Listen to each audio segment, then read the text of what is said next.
የአርሰናል ወርቃማው ድል፣ የሲቲ ያልተጠበቀ መሰናክልና የዩናይትድ ያለቀ ሰዓት ሽንፈት።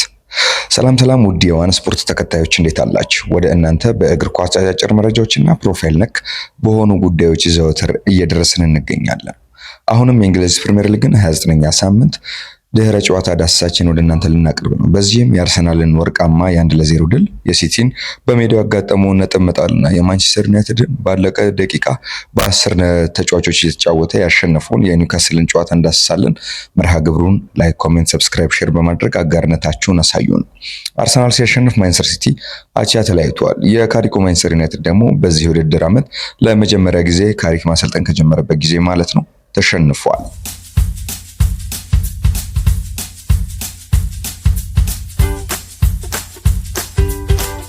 በእንግሊዝ ፕሪሚየር ሊግ 29ኛ ሳምንት አርሰናል ብራይተንን 1-0 አሸንፏል። በአርሰናል መለያ 300ኛው ጨዋታውን ያደረገው ቡካዮ ሳካ የመድፈኞቹን የማሸነፊያ ግብ አስቆጥሯል።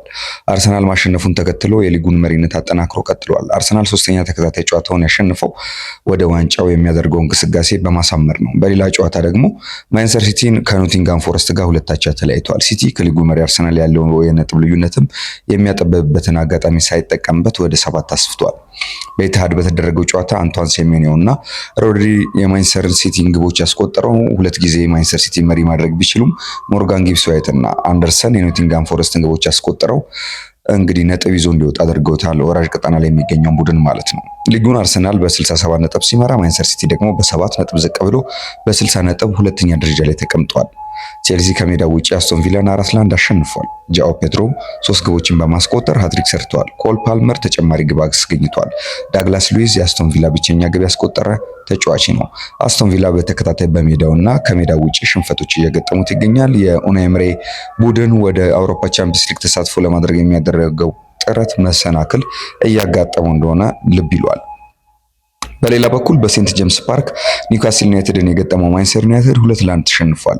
ኒውካስል ዩናይትድ አንቶኒዮ ጎርደን በፍጹም ቅጣት ምት ባስቆጠራት ግብ መምራት ቢችልም ካዝሜሮ ዩናይትድን አቻ አድርጓል። ነገር ግን ኒውካስል ተቀይሮ በገባው ዊሊያም ኦስሉ ግሩም ግብ ጨዋታውን በድል ተወጥቷል። የኤዲሃ ቡድን ይህን አስደናቂ ድል ያሳካው ጃኮብ ራምሴን በ45ኛው ደቂቃ ላይ በሁለት ቢጫ ካርድ በቀይ ካርድ አተውን ጭምር ነው። ኒውካስል ለ4 ተከታታይ ዓመት ማንቸስተር ዩናይትድን በሜዳው ማሸነፍ ችሏል። የዩናይትዱ አሰልጣኝ ማይክል ካሪክ ከ7 ጨዋታ በኋላ ለመጀመሪያ ጊዜ ተሸንፏል። ቀይ ሰይጣናቱ ምንም እንኳን ቢሸነፉም በ51 ነጥብ ባሉበት ሶስተኛ ደረጃ ላይ መቀመጥ ችለዋል። አሁን ደግሞ ወደ አርሰናል እና ማንቸስተር ሲቲ ጨዋታዎች ዝርዝር ጉዳዮች እናልፋለን። መርሃ ግብሩን እንደነገርናችሁ ላይክ፣ ኮሜንት፣ ሰብስክራይብ፣ ሼር በማድረግ አጋርነታችሁን አሳዩን። አርሰናል እና ማንቸስተር ሲቲ ከሜዳቸውና ከሜዳቸው ውጭ ያደረጉት ጨዋታ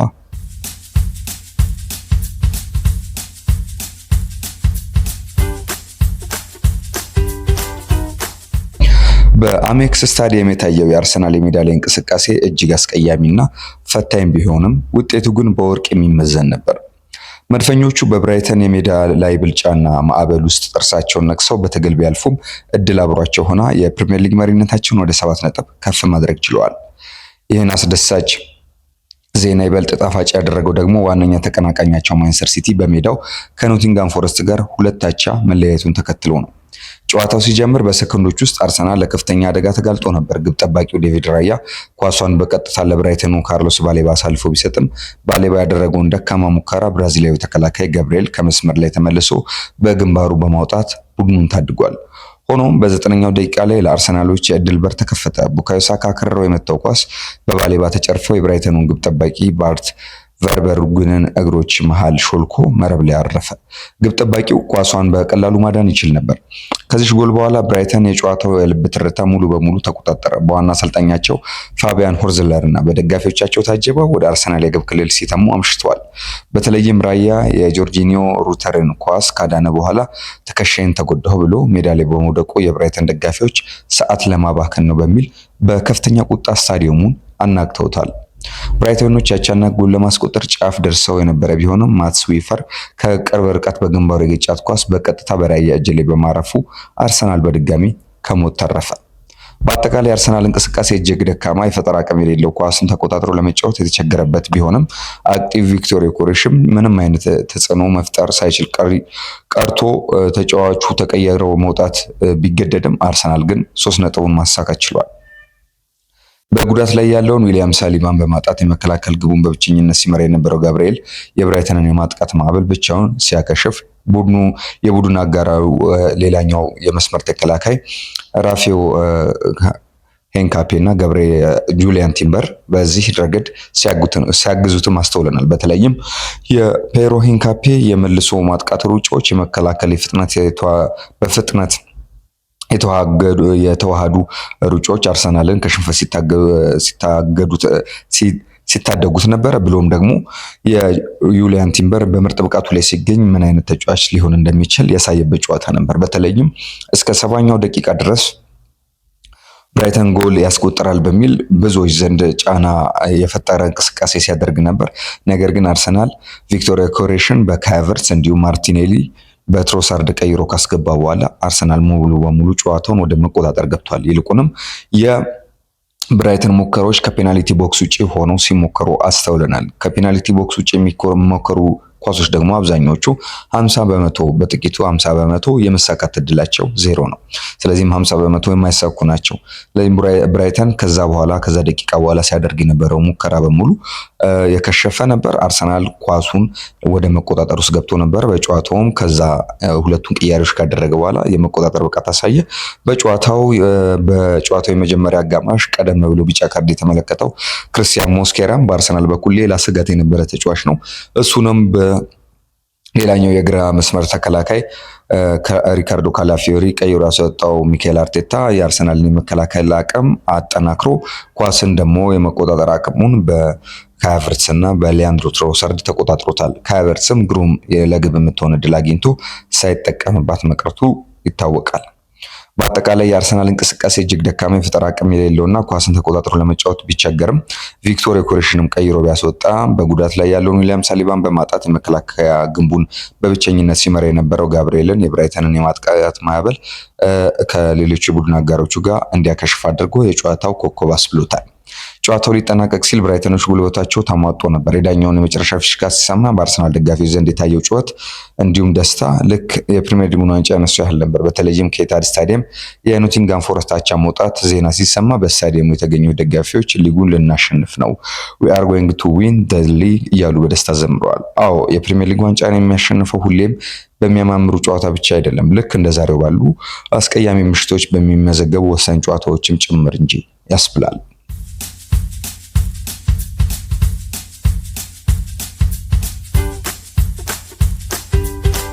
ከጨዋታው መጠናቀቅ በኋላ የመድፈኞቹ አሰልጣኝ ሚኬል አርቴታ ድሉ ትልቅ መሆኑን ተናግሯል።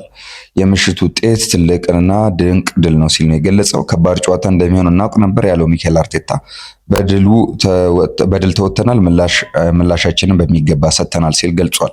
አክሎም ተጫዋቾች ምስጋና ይገባቸዋል ያለ ሲሆን ያለፉት ሳምንታት ከባድ ጊዜያት እንደነበሩ በመጠቆም ከዚህ በኋላ የእረፍት ጊዜ እንደሚሆንለት ነው እንግዲህ ሚኬል አርቴታ የተናገረው። በአንጻሩ የብራይተኑ አሰልጣኝ ፋቢያን ሆርትለር አርሰናልን እንግዲህ የሚተች አስተያየት ነው የሰጠው። እንግዲህ ፋቢያን ሆርትለር ወጣት አሰልጣኝ መሆኑ ይታወቃል።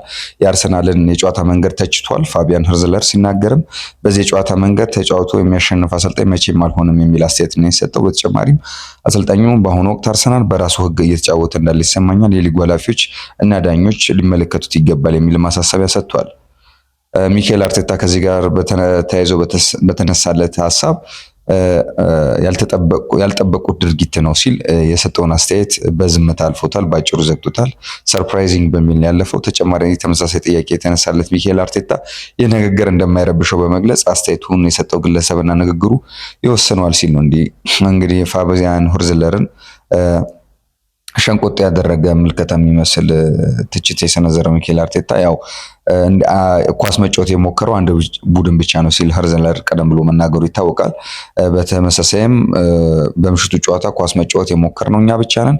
አሰልጣኙ ተጋጣሚዎቹ አርሰናል ሰዓት ለመግደል ያደረገውን ጥረት ተችቷል። በአንድ ጨዋታ አንድ ግብ ጠባቂ 3 ሲወድቅ ተመልክታችሁ ታውቃላችሁ ሲል አያይዞም የዕለቱ ዋና ዳኛን የማስጠንቀቂያ ካርድ መስጠት እንደነበረበት ጠቁሟል።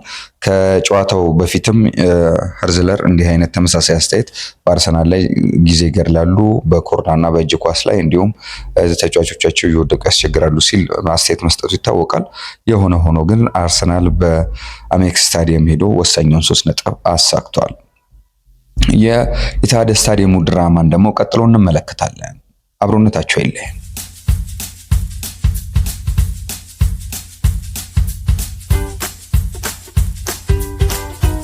የፕሪሚየር ሊግ የዋንጫ ፉክክር እጅግ አጓጊና ሪትሙን የጠበቀ መልክ እየያዘ መጥተዋል። የዋንጫ ተፎካካሪው ማንቸስተር ሲቲ በወራጅ ቀጠና ውስጥ ከሚገኘው ኖቲንጋም ፎረስት ጋር በሜዳው ባደረገው ጨዋታ ያልተጠበቃቸ ውጤት በማስመዝገቡ ከሊጉ መሪ አርሰናል ያለው የነጥብ ልዩነት ወደ 7 ከፍ ብሏል።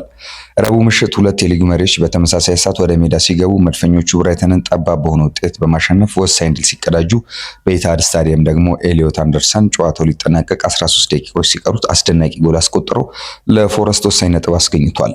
በመጀመሪያዎቹ ደቂቃዎች ፎረስት ወደ ኋላ አፈግፍጎ ሲቲ ኳስ እንዲቆጣጠር የፈቀደ ቢመስልም አንቷን ሴሜንያው መረብ ላይ ያሳረፋት ኳስ የጨዋታውን ድባብ ቀይሮት ነበር። ከግማሽ ሰዓት የጨዋታ ቆይታ በኋላ ራያን ቸርኪ ወደ ፍጹም ቅጣት ምት ክልል ያሻገረውን ኳስ በጥር የዝውውር መስኮት ሲቲን የተቀላቀለው ሴሜንያው በሚያምር ሁኔታ ከመረብ አዋህዶታል። ፎረስት አልፎ አልፎ መልሶ ማጥቃቶችን ቢሞክርም የሞርጋን ጊብስ ዋይት እና የኢጎር ጄሱስ ጥረቶች በሲቲው ግብ ጠባቂ ጂራልጂ ዶናሩማ በቀላሉ ተይዘዋል። በ56ኛው ደቂቃ ላይ ግን ከጨዋታው ፍሰት ውጪ ፎረስት ያልተጠበቀ ያቻናት ጎል አገኘ። ኢጎር ጄሱስ በግንባሩ ያቀበለውን ኳስ አምበሉ ጊብስ ዋይት በሚያስገርም የጀርባ ተረከዝ ምት ዶናሩማን አታሎ መረብ ላይ ግሩም ጎል አሳረፈ። ሲቲዎች ፈጣን ምላሽ ለመስጠት አላመነቱም። ኤርሊንግ ሃላንድ ጠንካራ ሙት በሞሪሉ ተጨርፎ እንግዲህ ይህንን ጠንካራ መልስ ሲቲ የሰጠው የኤርሊንግ ሃላንድ ጠንካራ ምት በሞሪሎ ተጨርፎ የግቡን ጣሪያ ሲያገኝ በተፈጠረው የማዕዘን ምት ግጭት ሮድሪ በግንባሩ ኳሷን የሲቲ መሪነት የመለሰበትን ጎል አስቆጥሯል። ነገር ግን ጨዋታው ሊጠናቀቅ ጣቶች ሲቆጠሩ ወይም ደቂቃዎች ሲቆጠሩ እንግሊዛዊ ኤሊዮት አንደርሰን ከ25 ያርድ ርቀት አክርሮ የመታው ኳስ መረብ ላይ አርፎ የቪክቶር ፔሬራውን ስብስብ ፎረስትን ከወራጅ ቀጠናው ታድጎታል። የፔፕ ጋርዲዮላ ስብስብ በዚህ አስጨናቂ ሰዓት አይኑን አሽቷል። በጨዋታው 2 ጊዜ መሪ መሆን ቢችልም ድላቸውን ማስጠበቅ ባለመቻላቸው ሚኬል አርቴታን ለመድረስ በሚያደርጉት ጉዞ እጅግ ውድ የሆነ 2 ነጥቦችን ጥለዋል። ምንም እንኳን ሲቲ አንድ ተስተካካይ ጨዋታ ቢኖረውም አርሰናል አሁን ላይ በ7 ነጥብ ልዩነት የሊጉን አናት ላይ በምቾት ተቀምጧል። አርሊንግ ሃላንድ ወደ ቋሚ አሰላለፍ ተመልሶ ጥሩ ሙከራዎችን ቢያደርግም ኳሷ የጎሉን ውጪ መረብ ከመምታት አላለፈችም። በሁለተኛው አጋማሽ ከፎረስት ግብ ጠባቂ ማት ሴልስ ጋር የተፈጠረው ንክኪ ተከትሎ ፔናልቲ ቢጠየቅም ዳኛው ዳረን ኢንግላንድም ሆነ የቪአር ዳኛዎች ውድቅ አድርገውታል። የፊል ፎደን አስከፊ አቋም አሁንም ቀጥሏል። ለተከታታይ 17 ጨዋታዎች ጎል ማስቆጠር ተስኖታል። በጨዋታው የመጨረሻ ሰከንዶች የሳቪኒሆ ሙከራ በመስመር ላይ በሞሪሎ መመለሱ ለሲቲዎች የልብ ስብራት ነበር። ፎረስት በኢትሃድ አቻ መውጣቱና ነጥብ መካፈሉ ትልቅ ድል ቢሆንም በመጨረሻው ደቂቃዎች 3ቱንም ነጥብ ይዘው የሚወጡበትን ወርቃማ ድል ግን ነበሯቸው። አንደርሰን ያሻገረውን የማዘምት ሬን ኤትስ በግንባር ቢገጨውም ኳሷ ኢላማዋን ስታለች። በሌላ በኩል በተመሳሳይ ሰዓት ዌስትሃም ፉልሃምን ማሸነፉን ተከትሎ ፎረስት ወራጅ ቀጠና ውስጥ ላለመግባት ይህ ነጥብ እጅግ ወሳኝ ነበረ። ሆኖም አስደናቂ ነጥብ ቢያገኝም የቀድሞ የወልቭስ አሰልጣኝ ቪክቶር ፔሬራ ዘንድሮ በሊጉ በ13 ጨዋታዎች እስካሁን የድል ጽዋ አልቀመሱም።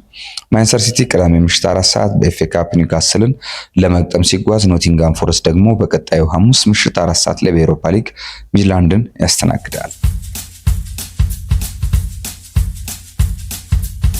ከጨዋታው መጠናቀቅ በኋላ የማንቸስተር ሲቲ አሰልጣኝ ፔፕ ጋርዲዮላ አስተያየቱን ሰጥቷል። ጋርዲዮላ እንግዲህ ባነሳው የጨዋታ ድህረ ጨዋታ አስተያየት ገና ተጨማሪ ጨዋታዎች እንደሚቀሩት ነው ያከለው። በውጤቱ መበሳጨቱንም ተናግሯል። ቡድኑ እንደ ሁልጊዜው ብዙ እድሎችን መፍጠር እንደነበረበት ገልጿል። ነገር ግን በውጤቱ በጣም ተበሳጭተናል ብሏል።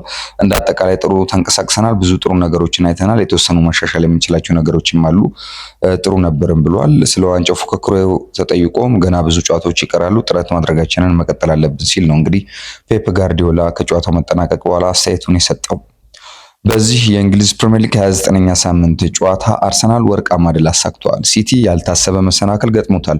ማንቸስተር ዩናይትድ ደግሞ በ2026 የመጀመሪያውን ሽንፈት ቀምሷል። እኛም በዚህ ጨዋታ የደረስንበት ጥንቅር ይህን ይመስላል። ከሌሎች ዝግጅቶቻችን ጋር አብራችሁን ቆዩ። እስከዛው ሰላም።